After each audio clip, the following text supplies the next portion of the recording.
Espero se encuentren bien. Buenas tardes para todos. Buenas tardes, Saludarlos. profe. Bueno, hoy vamos a continuar con la actividad del seminario de actas policiales y demás aspectos procesales en materia penal. Vamos a entrar a evaluar o a considerar, a repasar la unidad número 5. Están conectados Enrique Ortiz, Jacqueline Lloves, Jorge León Moncada, José Prado y Pedro Sánchez.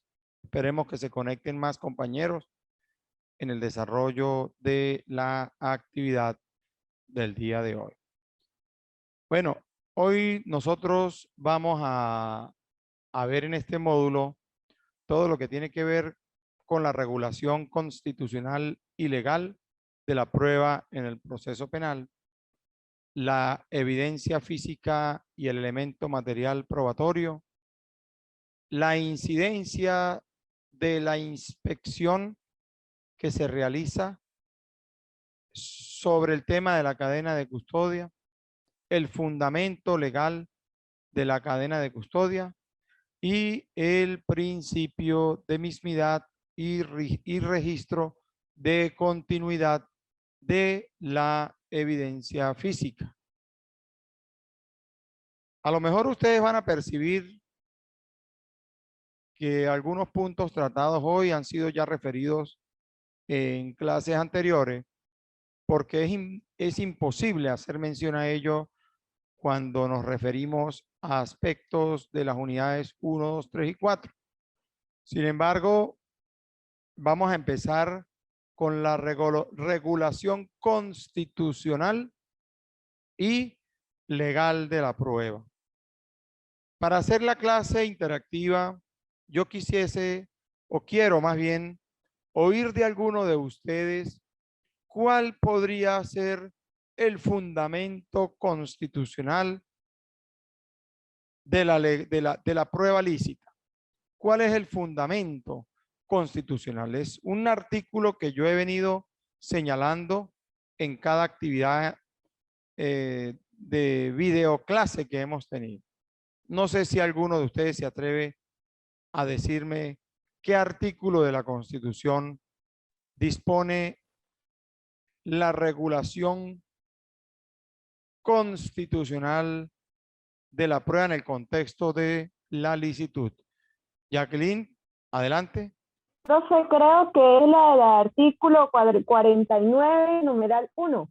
¿Puede darle lectura, por favor, a esa Sí, disposición señor. constitucional, si es tan amable, para que todos sus compañeros... Vamos a darle lectura al 49 y el numeral primero, por favor. Dice, artículo 49, el debido proceso se aplicará a todas las actuaciones judiciales y administrativas. En consecuencia, numeral 1, la defensa y la asistencia jurídica son derechos inviolables en todo estado y grado de la investigación y del proceso. Toda persona tiene derecho a ser notificada de los cargos por los cuales se le investiga, de acceder a las pruebas y de disponer del tiempo y de los medios adecuados para ejercer su defensa. Serán nulas las pruebas obtenidas mediante violación del debido proceso. Hasta ahí, por favor. Toda persona... Ahí está, hasta ahí, por favor. Entonces, fíjense cómo la primera disposición que tenemos que revisar es la del 49, numeral primero. ¿Y qué nos dice? Serán nulas las pruebas obtenidas mediante violación del debido proceso. Partiendo de ese enunciado, pues nosotros tenemos que incorporarnos a un artículo que tiene nuestro Código Orgánico Procesal Penal. Quisiera saber de ustedes cuál es el artículo del Código Orgánico Procesal Penal que fija el tema de la licitud y legalidad de la prueba en Venezuela, por favor. Bueno, el artículo es el 181. Ese artículo 181 señala: los elementos de convicción solo tendrán valor si han sido obtenidos por un medio lícito e incorporados al proceso conforme las disposiciones de este código. No podrá utilizarse información obtenida mediante tortura, maltrato, coacción, amenaza, engaño, indebida intromisión en la intimidad del domicilio, en la correspondencia, en las comunicaciones, los papeles y los archivos privados, ni la obtenida por otro medio que menoscabe la voluntad o viole los derechos fundamentales de las personas. Asimismo, tampoco podrá apreciarse la información que provenga directa o indirectamente de un medio o procedimientos ilícitos. Bueno, aquí tenemos nosotros la regulación constitucional y también la legal que rechaza la prueba ilícita. ¿Estamos claros con ese tema? Es importante que ustedes manejen esos dos artículos en cualquier, primero el constitucional para cualquier tipo de proceso, porque allí podemos apreciar el principio de licitud constitucional de la prueba. Y en el código, pues obtenemos, ahí revisamos también el tema mismo de la licitud, ¿verdad? Y la legalidad de la prueba de licitud en su obtención y también la legalidad en su incorporación. Bueno, nosotros continuamos. Vamos a entrar en materia de la evidencia física. Hay unas definiciones de evidencia física y hay también definiciones de lo que es o podría considerarse elemento material probatorio. Definición simple de evidencia física. Hay dos autores que yo referencio en este seminario, que son el doctor Ricardo Mora Izquierdo y la doctora María Dolores Sánchez Prada. Ambos son colombianos, formaron parte de la Fiscalía General de la Nación en la República de Colombia y han desarrollado bastante bibliografía sobre el tema de las evidencias físicas. Y podemos fijar exactamente una definición simple de la evidencia física. Es un vínculo potencial entre el crimen y su autor, o entre el criminal y su víctima, o entre cada uno de ellos inclusive, o de ambos con el escenario primario del delito. Esa definición nos permite fijar en su contexto los siguientes puntos. ¿Qué es lo que permite generar el vínculo potencial entre el hecho ejecutado con relación al perpetrador, en este caso al ejecutante o al autor, o entre el mismo ejecutante, el mismo criminal, el mismo autor y su propia víctima, y recíprocamente de la víctima hacia el mismo criminal? Todo ello en el escenario primario del delito, es decir, el sitio donde se ha producido el hecho punible.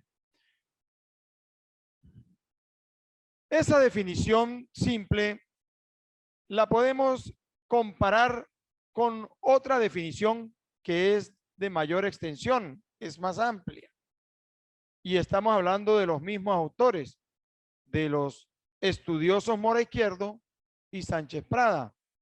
Y ellos definen desde el punto de vista de la amplitud a la evidencia física como el conjunto de elementos grandes y pequeños, de naturaleza variada o diversa, de variado origen que proviene de la escena o de otro lugar de hallazgo, que sirve para objetivar la observación y que encierra un gran potencial investigativo porque sirvió para cometer el hecho o es una consecuencia del mismo. Ahora, todo este temario de las evidencias físicas, más allá de la definición amplia o simple, guarda relación con ¿qué? ¿Dónde se ubica la evidencia física? En el sitio donde se ha producido el hecho o en el sitio de hallazgo de la evidencia. ¿Eso lo tenemos claro? ¿Sí o no? Doctor, se ubica en el sitio de hallazgo de la evidencia, perdón. No, claro, por eso puede ser en el sitio del suceso. A veces nosotros encontramos las evidencias físicas en el sitio donde se ha ejecutado el hecho, en el sitio donde se ha producido el homicidio, donde se ha ejecutado el robo, pero a veces no todas las evidencias se localizan allí, sino en sitios distintos al lugar donde se ha producido el hecho, pero sí en el trayecto de la ruta tomada, por decirlo así, por el ejecutante del hecho criminal. Es decir, hay evidencias que no se localizan en el sitio del suceso, sino, como dicen allí los autores, en el sitio de hallazgo de la evidencia, que no siempre termina siendo el mismo sitio del suceso.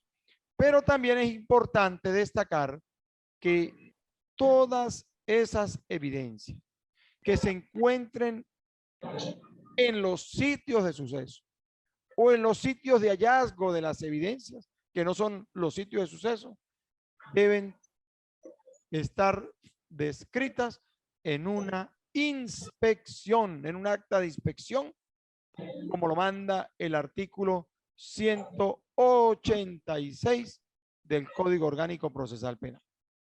Y la cadena de custodia debe nacer de esa acta de inspección, como lo manda el artículo 187, primer aparte del Código Orgánico Procesal Penal. Eso ya lo hemos visto en las clases anteriores.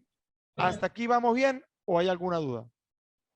Profe, con respecto al programa que nosotros presentamos, yo profundicé un poquito más en el manual único de cadena de custodia, ¿sí? Y Sí. prácticamente el programa se basó en la fase inicial, ¿no? Sí. Del hallazgo de la evidencia, ¿verdad? Sí.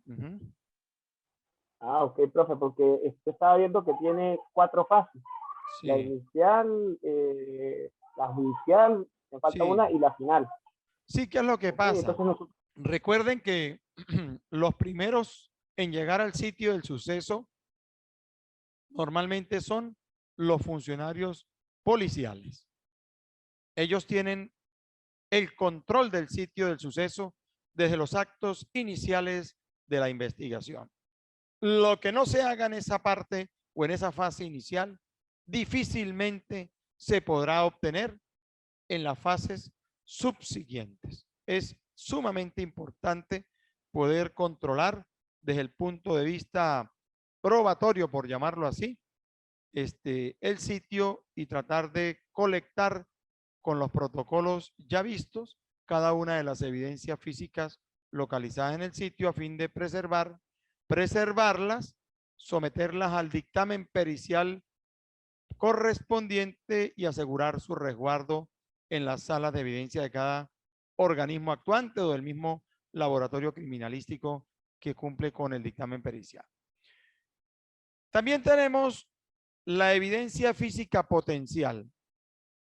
Es aquel material no aparente, ni que puede ser observado a simple vista y que requiere de instrumental y tecnología modernos para ser descubierto. Yo puse un ejemplo en la clase pasada sobre los apéndices pilosos, que son los vellos, los cabellos, que normalmente se pueden ubicar sobre una sábana donde ha ocurrido un acto violento, donde se le ha quitado la vida a alguien en un acto de forcejeo, ¿verdad? O en un acto de violación, y entonces es necesario colectar ese tipo de, de prendas, por llamarlo así, ¿verdad? Inclusive la prenda de la víctima, las prendas íntimas de las propias víctimas. Si hay un sospechoso, pues la vestimenta de ese sospechoso y aplicarle la técnica de barrido a la vestimenta y a la misma sábana que cubre el colchón a fin de ubicar algunos apéndices pilosos que permitan a través de un análisis de ADN cotejar y determinar la existencia o no de algún indicio o de algún indicador que confirme que pertenece a ese sujeto que ha negado haber estado en ese sitio. Además de otros puntos que son importantes, como por ejemplo los apéndices córneos, que normalmente se ocultan en las uñas de la víctima y que más allá de haber fallecido, se pueden recoger a través en el acto de protocolo de autopsia, toda vez que el patólogo tiene la posibilidad de obtenerlos de las uñas del fallecido, de las uñas de sus manos, ¿verdad? De sus dedos, ¿verdad? A fin de poder guardarlas y posteriormente cotejarlas para determinar a través de un análisis de ADN, determinar si esos apéndices córneos colectados se corresponden con con el mismo ADN del sujeto activo del delito sobre quien recae en este caso la sospecha de la ejecución del mismo. Yo tuve varios casos así y realmente fueron determinantes para poder precisar la responsabilidad penal de algunos sujetos en hechos tan controvertidos como esos. Eso en cuanto a las evidencias físicas. Luego entramos a la definición de lo que debe entenderse por elemento material probatorio. Y yo decía también en la clase anterior que el elemento material probatorio tiene necesariamente vocación probatoria, es decir, que probablemente se convertirá en prueba durante el juicio oral y público. Ahora, para que un elemento material probatorio se convierta en prueba durante el desarrollo del juicio, necesariamente el fiscal está en la obligación de promoverlo previamente. ¿A través de qué? De la acusación, indicando su pertinencia, su idoneidad y su utilidad. Entonces, aquí vamos sumando lo que hemos visto. ¿Qué se requiere para que una evidencia física termine convirtiéndose en elemento material probatorio y en prueba durante el desarrollo del juicio? Primero, que haya sido obtenido lícitamente. Segundo, que haya sido incorporado legalmente. Tercero, que tenga pertinencia, idoneidad y utilidad con relación al hecho que se pretende acreditar y que se le atribuye a determinada persona. Eso es importante, más adelante lo vamos a ver. Vamos a definir lo que es pertinencia, idoneidad y utilidad más adelante. Ya lo vamos a revisar. Entonces, en el proceso penal, yo les pregunto a ustedes, ¿tendrá el mismo significado evidencia física y elemento material probatorio? Pregunto yo. No, profe, el elemento material probatorio es cuando ya ha pasado por una serie de pasos en el manual de cadena de custodia única, y la evidencia física es simplemente una evidencia que todavía no ha sido probada técnicamente. Sí, pero más allá de eso, de esa que es muy importante ese aporte, no toda evidencia física, más allá de haber sido obtenida lícitamente e incorporada legalmente al proceso, contiene vocación probatoria. Ahí hay que evaluar el tema de la pertinencia, la idoneidad y utilidad de esa evidencia a los fines de poder promoverlo como medio de prueba para un eventual juicio oral y público. El elemento material probatorio es una cosa que tiene de entrada vocación probatoria. Una concha de proyectil, un arma blanca impregnada de sustancia hemática, un proyectil extraído en un protocolo de autopsia del cadáver. Esos son elementos materiales probatorios que no tienen discusión. Más allá de ser una evidencia física, de entrada tienen vocación probatoria y sabemos que va a representar desde el punto de vista probático algún aporte a la tarea reconstructiva a través del proceso en el desarrollo del juicio. Y la evidencia física, pues no siempre va a tener vocación probatoria. En el camino se van dejando de lado algunas y no van a tener ninguna, más allá de su obtención lícita y su incorporación legal al proceso, no van a tener exactamente pertinencia, idoneidad y utilidad a los efectos de la acreditación del hecho que se esté investigando, que sea objeto del juicio. Harold, a la orden. Buenas tardes, profesor. En A la orden. referente a la evidencia colectada en el sitio del suceso, una vez ya resguardada por el organismo que efectúa el procedimiento, que levanta el procedimiento, sirve como probatorio, elemento probatorio a la hora de un juicio oral y público, ¿sí? Sí, fíjese, en ocasiones la evidencia física cumple una tarea útil a los fines de fijar una pista investigativa. Es decir, le va a permitir al investigador realizar elucubraciones o asociaciones entre personas y cosas. Entonces, no tiene la vocación probatoria plena de entrada, a diferencia del elemento material probatorio, que sí lo tiene. Entonces, nosotros como investigadores no podemos dejar de lado ningún tipo de evidencia de entrada que podamos observar fijadas en una inspección técnica. Por ejemplo, si estamos en presencia de un sitio de suceso, de un delito contra las personas, como lo es el homicidio intencional simple, y hay un hecho de sangre porque hay sustancia hemática, se aprecian varias heridas en el cuerpo del occiso, así lo confirma el médico forense presente en el sitio del suceso a los efectos de cumplir con la actividad del levantamiento del cadáver. Allí el médico forense se presenta y hace una valoración macroscópica, una valoración superficial del cuerpo del fallecido y va a decir las heridas que aprecie. Él no da un diagnóstico como el del protocolo de autopsia, porque para poder fijar los puntos del protocolo, pues hay que abrir el cuerpo, obviamente, y eso es tarea propia del patólogo. Pero en ese sitio de suceso está la gente de técnica policial y ellos en esa inspección fijan las evidencias de manera conjunta con la gente del laboratorio criminalístico y encuentran 5 proyectiles, 7 conchas de proyectiles. Encuentran una cámara de seguridad dentro del área donde se ha ejecutado el hecho punible y encuentran unos cuadros en las paredes colgados.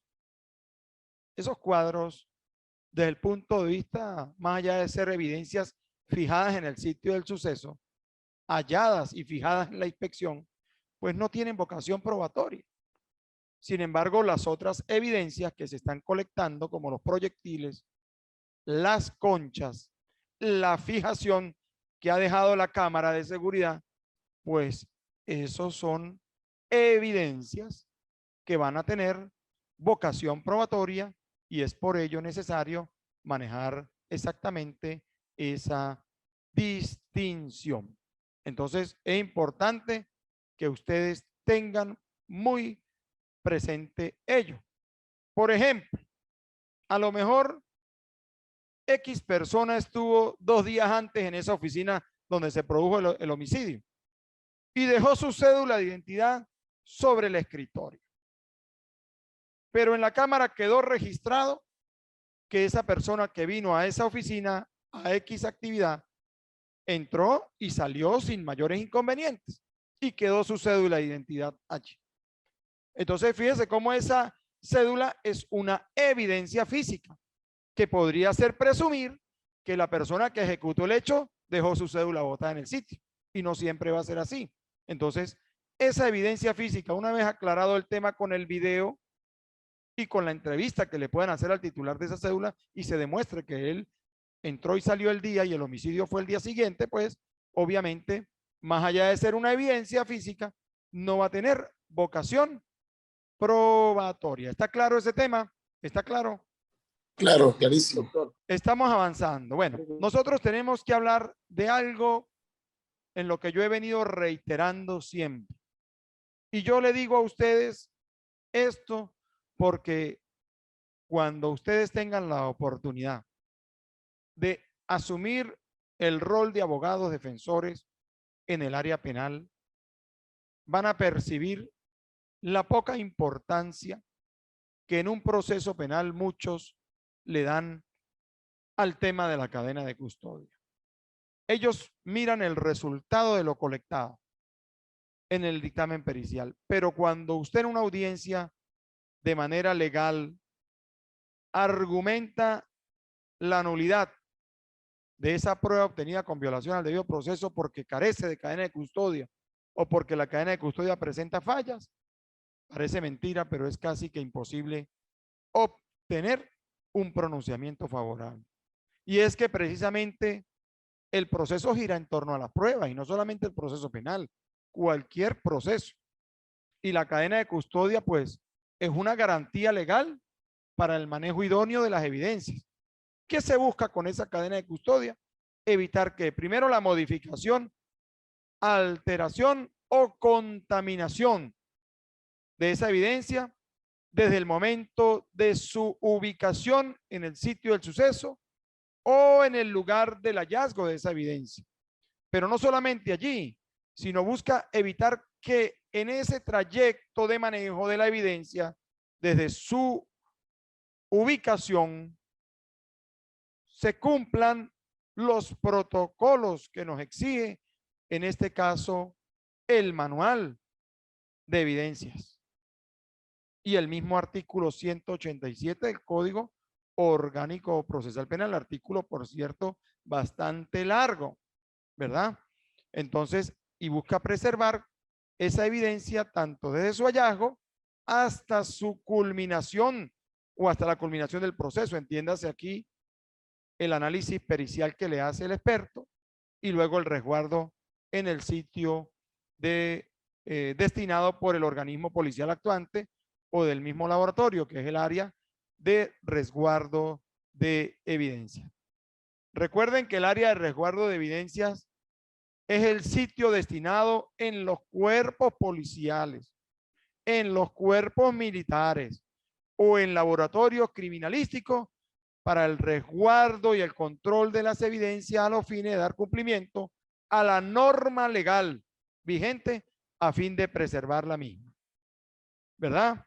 Allí se llevan, allí en esa dependencia se llevan registros sistematizados, registros manuales, a fin de preservar el control de esas evidencias. Bueno, y las exigencias de pasos, pues mencionados en ese artículo 187 del Código Orgánico Procesal Penal y la sala de resguardo de evidencia, normado también en el artículo 188 del Código Orgánico Procesal Penal, pues resultan en la concepción, pues propias exigencias al concepto de licitud enunciado, como dije al principio, en el artículo 49, numeral primero de la Constitución. Caso contrario, pues, esos medios de prueba pues estarían viciados y serían objeto de nulidad por quebrantar el debido proceso, en este caso, del justiciable. Entonces, yo quiero que tengamos muy presente ello. Ahora, ¿por qué nos importa a nosotros en el texto, en el tema de la prueba, el aspecto de la legalidad? Bueno, ¿qué implica esa legalidad? ¿Quién es el titular de la acción penal en los hechos punibles de acción pública? ¿Quién me responde? ¿Quién es el titular de la acción penal en los delitos de acción pública, por favor? Ministerio Público, doctor. Muy bien. Y en los delitos de acción privada, ¿a quién corresponde el ejercicio de la acción penal? Funcionario que efectúa el procedimiento y una vez lo lleva a la Fiscalía del Ministerio Público. Fíjese, en los delitos de acción pública, la titularidad de la acción penal corresponde al Ministerio Público. Pero en los delitos de acción privada, el ejercicio de la acción penal corresponde a la propia víctima, no al Ministerio Público. A la propia víctima. Eso ocurre, por ejemplo, en los casos de difamación, de injuria, violación del domicilio simple, delitos de daños materiales. Ahí lo que hablar de la acción penal en los delitos de acción privada siempre va a ser la víctima, y en los delitos de acción pública como el robo, la extorsión, el secuestro y otros muchos delitos, pues corresponde ciertamente al fiscal. La legalidad implica que siempre el fiscal debe realizar en un proceso penal una revisión minuciosa de la actuación policial, porque siempre los funcionarios le van a estar pidiendo allanamientos, registros, interceptación de comunicaciones, toma de muestras para X o determinados análisis, y el fiscal está en la obligación de, antes de acordar algún tipo de diligencia de investigación de esas, revisar a fin de corroborar que ciertamente resulta necesario. ¿Para qué? Para evitar la vulneración de derechos de personas que han sido víctimas de muchos atropellos en procesos ejecutados por algunos organismos policiales. Hoy día, nuestro fiscal general exige la presencia de los fiscales en los actos de allanamiento o registro. No puede producirse por una circular creada a través del mismo fiscal general un allanamiento que haya tramitado determinado fiscal de proceso sin la presencia de él en el mismo como director de la investigación. Asimismo, debe constatarse que los funcionarios de la policía hayan actuado conforme a lo establecido en la Constitución y el Código Orgánico Procesal Penal o cualquier ley especial, inclusive recordando aquí la ley especial para la prevención de la tortura, los tratos crueles, inhumanos o degradantes. Hay que tener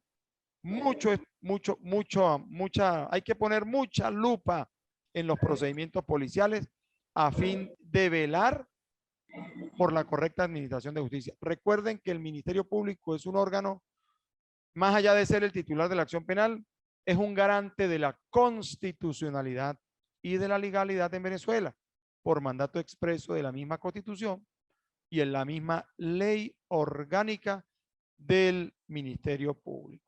Además, en casos exacerbados, en casos de abusos incluso del fiscal o del órgano policial, bien podría el abogado defensor, ante tantos atropellos, poder invocarle al juez de control la exigencia del control judicial de las garantías en fundamento del artículo 264 del Código Orgánico Procesal Penal. Es decir, si hay una investigación y en esa investigación el órgano policial quebranta las garantías constitucionales y el debido proceso, pero el fiscal se hace de la vista gorda, no le queda otra al defensor que alegar o interponer ante el juez de control de garantías la activación del control judicial en fundamento del artículo 264 del Código Orgánico Procesal Penal, y bien podría consecuencialmente de ese control el juez anular un dossier de actuaciones que resulten violatorias a los derechos del justiciable en fundamento del artículo 175 del Código Orgánico Procesal Penal. Harold, adelante. Profe, referente al quebrantamiento de las normas, como usted lo viene hablando, a la actuación de los funcionarios policiales, cuando ellos realizan una detención de un ciudadano y no participan al Ministerio Público, de repente de alguna inspección de la comunicación, para el momento, el procedimiento puede, repítame de nuevo, ¿cómo, Harold? ¿Cómo? Referente a las actuaciones de los funcionarios policiales. Ajá. Cuando la Fiscalía del Ministerio Público actúa en base a la intercomunicación o a la intersección de comunicaciones, si el funcionario policial en ese momento no participa a la Fiscalía del Ministerio Público, el procedimiento se cae. ¿Sí, profesor? Fíjese, el tema de la interceptación de las comunicaciones. Si nosotros tenemos en un procedimiento policial la retención de un teléfono móvil que tiene el sujeto sospechoso, el detenido en tal caso, el funcionario no puede extraer la información de ese teléfono móvil y plasmarlo en el acta policial. Los mensajes allí localizados que a lo mejor puedan comprometer la participación de ese sujeto. ¿Por qué? Porque el 48 de nuestra Constitución exige orden judicial para la extracción de mensajes o de cualquier tipo de información a través de las comunicaciones privadas. Entiéndase que es una garantía y prohíbe y fija el secreto, ¿verdad? E inviolabilidad de las comunicaciones privadas. Revisen el 48. Para ello, el fiscal, una vez que el funcionario retiene el teléfono, debe participarle al fiscal la retención del mismo y debe coordinarse ante el juez de control de guardia la autorización de extracción de contenido de la información telefónica que pueda estar dentro de ese aparato.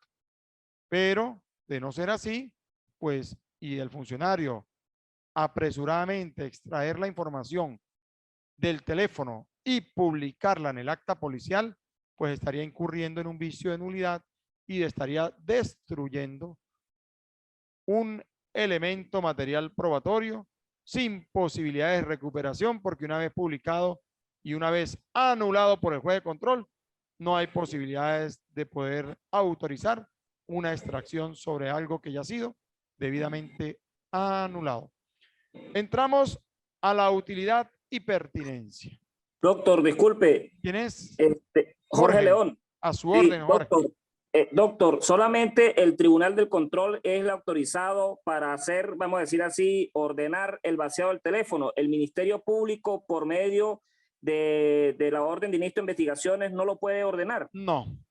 Miren, compañeros, la orden de inicio de investigación. Recordemos, mire, la orden de inicio de investigación es, bueno, es la dirección de la investigación y la supervisión de algunas actuaciones que el fiscal ordena. Si el fiscal en la orden les pone, por ejemplo, allánese la casa de Pedro Pérez, quítenle el teléfono y extráiganle la información sin orden judicial, pues estarían ustedes violando, y el fiscal también, el principio de legalidad en Venezuela. Nosotros no podemos apartarnos del principio de primacía constitucional. Artículo 48 de la Constitución. Se garantiza el secreto e inviolabilidad de las comunicaciones privadas en todas sus formas. No podrán ser interferidas sino por orden de un tribunal competente con el cumplimiento de las disposiciones legales y preservándose el secreto de lo privado que no guarde relación con el correspondiente proceso. Es decir, y es que este derecho de la privacidad de las comunicaciones no solamente está en la Constitución, también está en el bloque de constitucionalidad, en el Pacto Internacional de los Derechos Civiles y Políticos y en la Convención Americana sobre Derechos Humanos.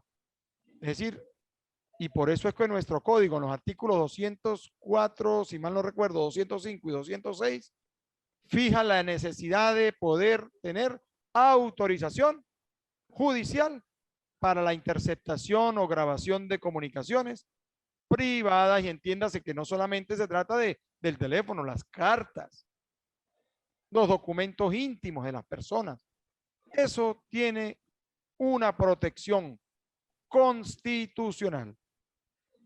Entonces, más allá de la información que pueda contener ese teléfono, si se ha obtenido sin la orden judicial, estamos en presencia de una prueba obtenida con violación del debido proceso. Por eso es importante cumplir con las exigencias que nos manda la Constitución y el Código Orgánico Procesal Penal.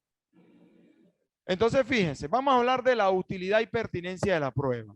Para fijar la utilidad de la evidencia física o inclusive del elemento material probatorio, es necesario que el fiscal estructure primeramente una hipótesis lógica y sostenible y que partiendo de ella se pueda realizar una idónea adecuación típica, una adecuación jurídica sobre el hecho que se está investigando con relación a la persona a quien se le está atribuyendo la acción criminal. Por ejemplo, si un hombre en una casa golpea con un bate a su señora esposa y le produce una lesión a nivel del rostro, ¿para qué me va a servir? ¿Qué utilidad puede tener ese bate a los efectos del proceso y de determinar la ocurrencia del hecho y de probar que el sujeto activo ha sido su pareja? Bueno, ¿para qué me puede servir ese bate? ¿Será lo mismo investigar ese hecho con el bate presente y colectado o investigarlo sin el bate presente y colectado. No. Entonces es importante colectar esa evidencia física o ese elemento material probatorio y más allá de haberlo colectado, someterlo a los análisis periciales correspondientes para confirmar, ¿verdad?, la hipótesis de que el sujeto activo con ese instrumento golpeó en la cabeza a la víctima y le causó la correspondiente lesión. Entonces, es importante tener bien clara la utilidad del elemento material probatorio de la evidencia física colectada en el sitio del suceso. Ahora, también nosotros tenemos que hablar de la pertinencia, ¿verdad? Entonces, ¿qué se pretende probar con ese hecho? ¿Qué se pretende probar con el bate colectado en el sitio del suceso? ¿Será que podemos tener pertinencia si no hemos precisado la utilidad? No. Es necesario primero precisar la utilidad para luego sacar subsiguientemente o definir de manera clara la pertinencia de ese medio de acreditación en un eventual proceso. Entonces, es importante también tener en cuenta que más allá de la utilidad y la pertinencia, si no existe planilla de registro de cadena de custodia, no hay licitud de la prueba, ni hay legalidad en su incorporación, ni va a existir utilidad ni pertinencia que valga, porque lo que comienza mal, termina mal. Y es importante que tengamos presente ese tema también. Bueno, yo a ustedes siempre les hablé del principio de mismidad de la evidencia. Ese es uno de los principios fundamentales y básicos de las ciencias forenses y consiste en ¿qué? En demostrar que la evidencia que se presenta en un determinado juicio fue la misma que analizó el experto y fue la misma que se encontró en el sitio del suceso y que luego en el desarrollo del juicio fue observada con las mismas características de haber sido necesario exhibirla que tenía al momento de haber sido hallada en el sitio del suceso. Yo quiero pedirles, para culminar, que no dejen de revisar ese artículo 187 del Código Orgánico. Por favor, revísenlo, analícenlo, estudienlo, especialmente quienes hoy día son funcionarios policiales y tienen tareas de investigación. No descuiden ese tema de la cadena de custodia. Otro aspecto importante es que la unidad 4 tiene una tarea fijada. La he extendido hasta el día de mañana para que quienes aún falten procedan a subir la actividad. Igualmente ya la actividad de hoy de este módulo está disponible o estará disponible a partir de mañana domingo. Quiero desearle desde ya un feliz día a todos los padres, toda vez que mañana se celebra el Día del Padre. No me resta más que despedirme de ustedes en la tarde de hoy. Quedo a sus gratas órdenes. No nos desconectemos del aula y les pido, por favor, ya nos queda solamente un módulo, el último. Procuremos estar al día con las actividades para poder cerrar el módulo 6 sin prórrogas, porque esta actividad está planificada en un tiempo ya programado. Entonces, quiero desearles a todos una feliz tarde. Gracias por la presencia. Dios los bendiga. Hasta luego.